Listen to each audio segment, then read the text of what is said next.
morning.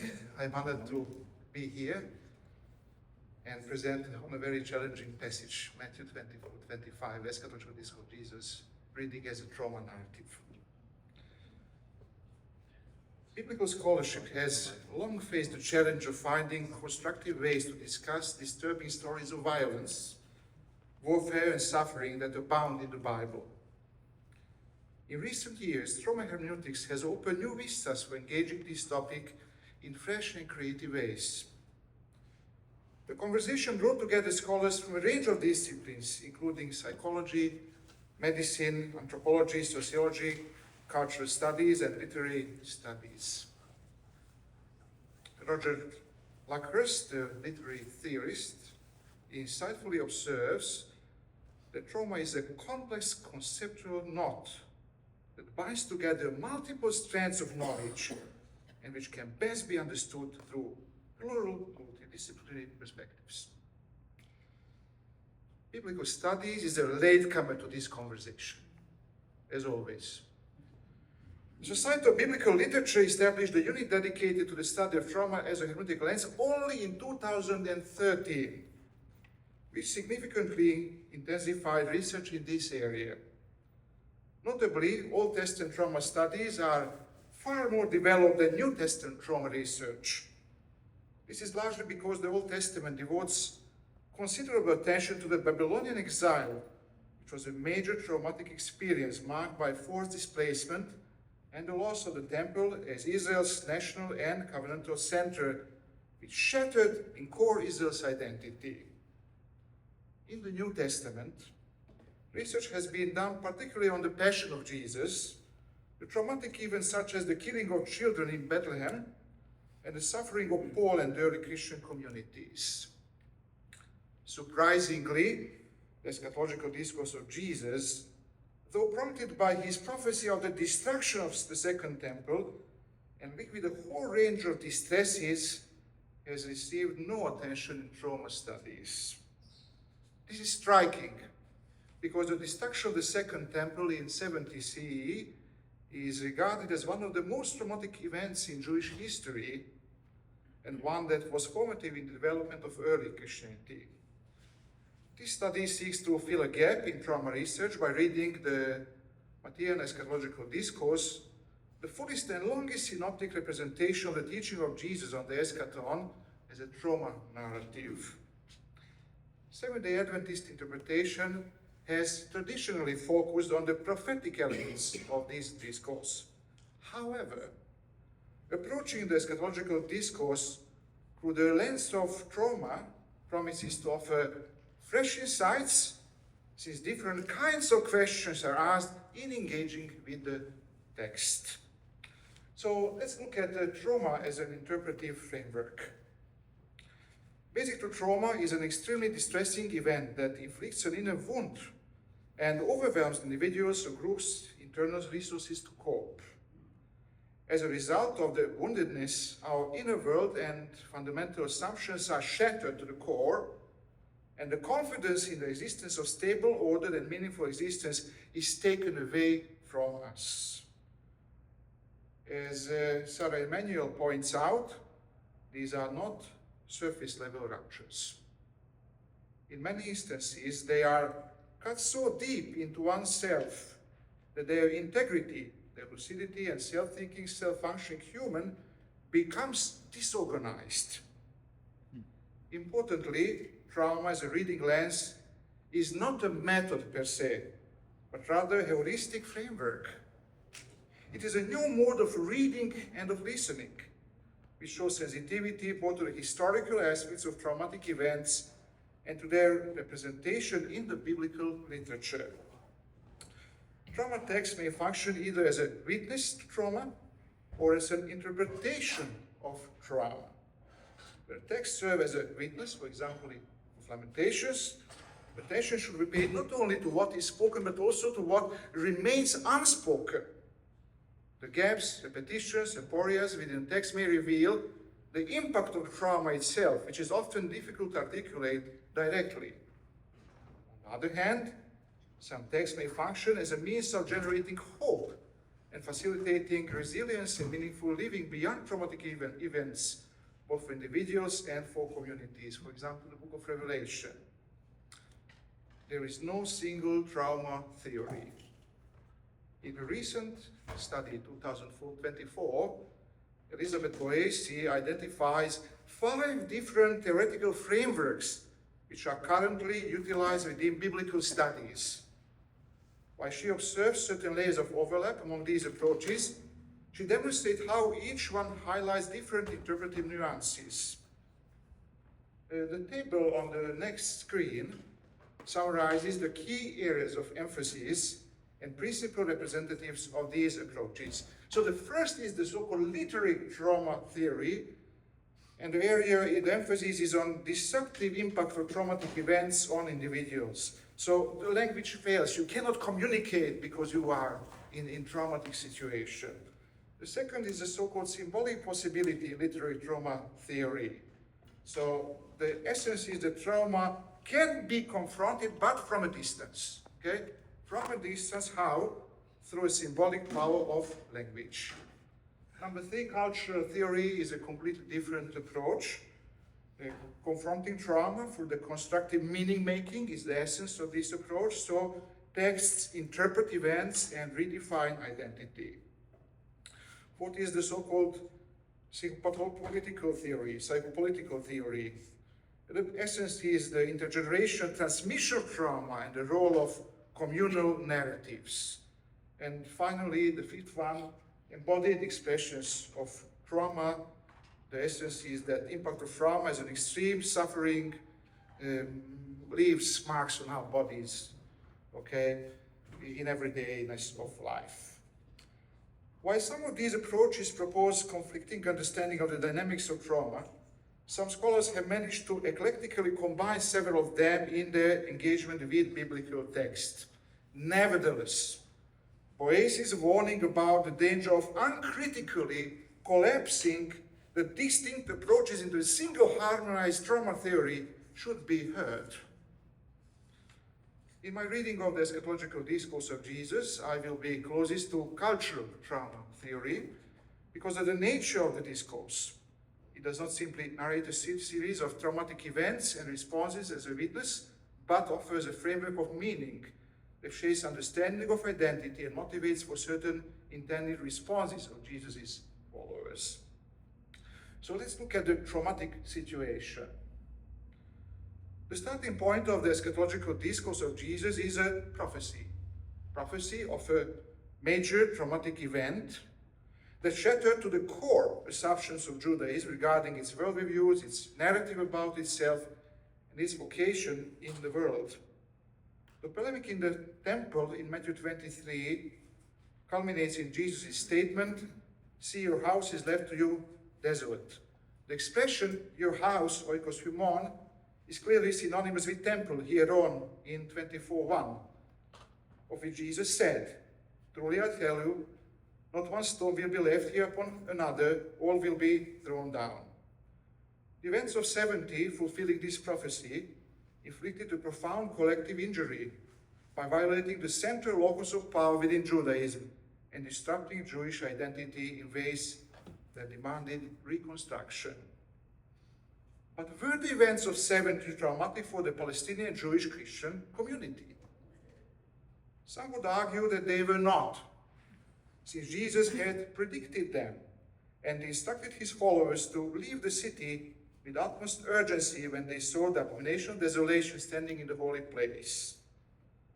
Furthermore, it has been proposed that the identification of the Christian church as the new temple, with God's presence dwelling in the midst of Jesus' followers, was at the heart of the early Christian self-understanding as the renewed covenant people of God.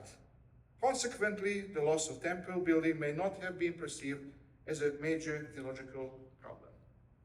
Nevertheless, I suggest that when a person is forced to flee for their life, losing a home, property, and source of income in the context of war, and experiencing a severing of human connections as a result of forced displacement, trauma appears as an appropriate category for describing such an overwhelming situation. Furthermore, the eschatological discourse of Jesus abounds in indicators of traumatic experiences that the church is to endure. The overall structure of the first prophetic part of the discourse suggests that the destruction of Jerusalem is only the beginning of the suffering. Even the events preceding the fall of Jerusalem, wars, famines, earthquakes, are depicted through the metaphorical imagery of the beginning of the birth pangs of a woman in labor.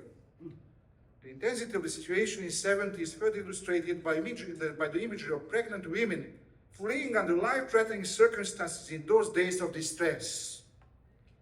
Moreover, the period following the destruction, leading up to the parousia, is described as a time of great suffering, such as has not been from the beginning of the world and never will be. In addition, the church is to face internal challenges, including the deceptive activities of false prophets and false messiahs, betrayal, apostasy, alongside external pressures such as persecution, torture, and martyrdom. Experiencing the combination of these challenges and pressures has the potential to shatter human beings at the deepest level, confronting them directly with their finitude. Under such an intensive pressure, questions arise regarding God's character, and one's sense of personal purpose may be threatened. Consequently, one's rootiness in God can be seriously undermined and spiritual life compromised. Let's look at the meaning making. Since experiencing of conflict and life-threatening situations have the potential to inflict traumatic wounds, Jesus prophetically engages in meaning-making to mitigate in advance the impact of the overwhelming pressures on his followers. The essence of his strategy lies in presenting a coherent counter-narrative that functions as an explanatory framework for the coming trauma situations. In other words, he tells a new story through which the coming experiences are to be understood. Sir Emanuel perceptively notes that storytelling is a stimulant of structural change. Stories, creating their own network of cause and effect, generate new networks of orientation within us. See, stories have the power to create and deconstruct worlds, shifting our perspective. Hearing a different story is what breeds hope. Through a counter-narrative, traumatic events gain meaning, shattered identities are reconstructed, and individuals are empowered to respond with courage. I suggest that Jesus' counter-narrative has four cardinal aspects. First, Jesus ensures that a safe ground is established that enables his followers to respond with resilience to the anticipated pressures. In his counter-narrative, God is positioned as the principal acting agent of the story. While human agents may engage in violence, deception, betrayal, and threats, they function only as secondary participants in the story. God's sovereignty is strongly indicated through a variety of literary and grammatical markers. Divine passive, the use of they or must to indicate necessity, or this must take place. His control over timing appeals to human responsibility and divine judgment. It is consistently emphasized that regardless of the challenges in the human history, God's purposes will certainly triumph and the end of evil order is assured. Significantly, Jesus' counter-narrative is not concerned only with the present and future, but is deeply rooted in the language of the past. The eschatological discourse abounds in Old Testament allusions, not without a reason. Its narration of history is saturated with the motifs from the book of Daniel and with Day of the Lord language, reinforcing its continuity with Old Testament prophecy. These intertextual links are significant because they underscore God's ongoing activity in history. As such, they provide a sense of security and confidence in Jesus' conceptual framework that gives meaning to traumatic events and fosters rootedness in God. Second, in the wake of traumatic experiences, Jesus highlights horizons of hope, prompting the readers to root themselves in God through embracing hope. The discourse identifies 4 specific situations of hope. First, the possibility of salvation for the one who endures to the end. Second, fleeing in the context of the Judean war. Third, the promise of a shortening of the days of great suffering. And fourth, the coming eschatological end, climaxing in the fulfillment of the promise of gathering of God's people. Thus, God's people experiencing traumatic situations should not be stalled in victimhood, but they can live with expectancy, embracing hope that gives meaning to their life. Through a hopeful attitude, they have the potential to be simultaneously broken and redeemed, experiencing new life that offers resilience and healing. Third, because traumatic situation can shatter to the core one's assumptions, Jesus underscores belonging through affirming the identity of his people as his own, through the use of the designation hoi eklektoi, or the elect. However, belonging is fostered not only through turning to God, but also through turning to others. God's people are depicted not merely as recipients of divine care, but as agents of meaningful action. Rather than being passive, suffering objects, they function as partners of God in his mission. They are portrayed as instruments in the proclamation of the good news of the kingdom, offering hope amid the pressures of an overwhelming present.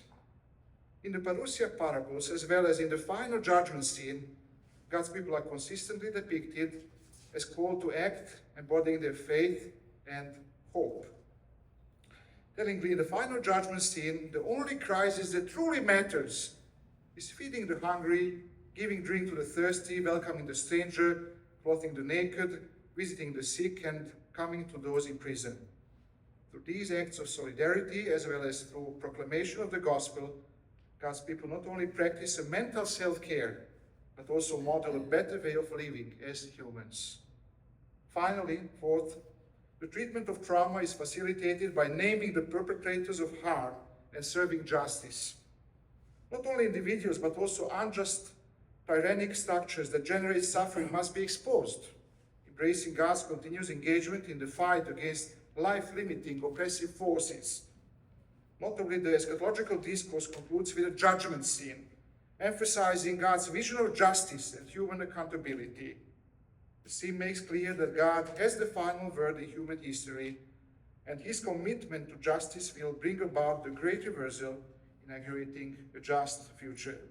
This conviction provides not only eschatological hope, but also an ethical orientation for the present.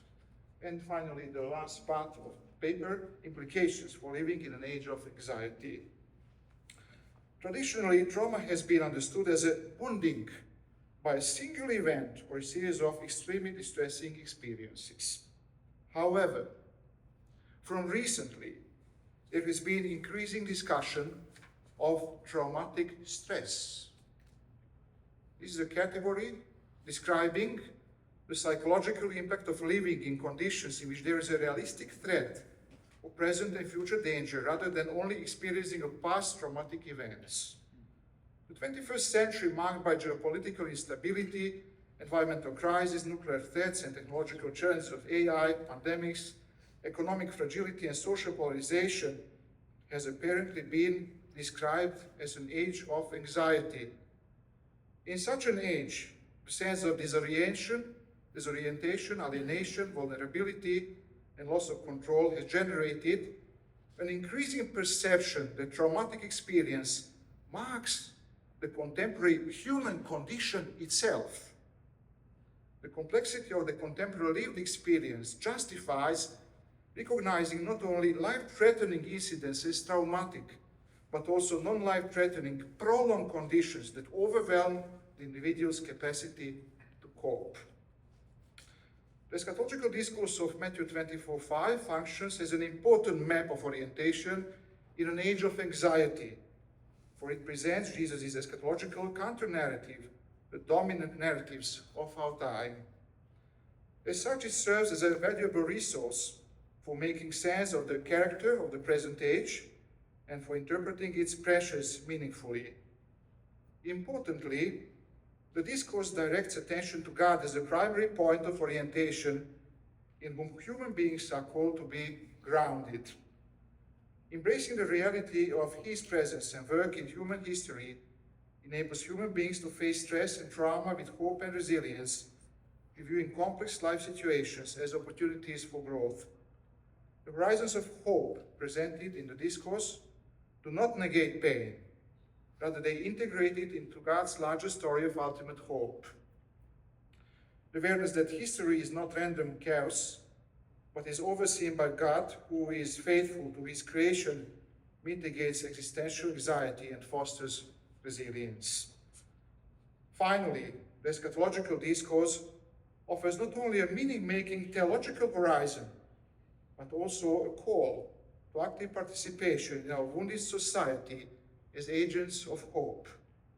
God's people are portrayed not as passive victims who withdraw cynically in self-protection, but as those who discern, endure, pray, proclaim, watch, and serve.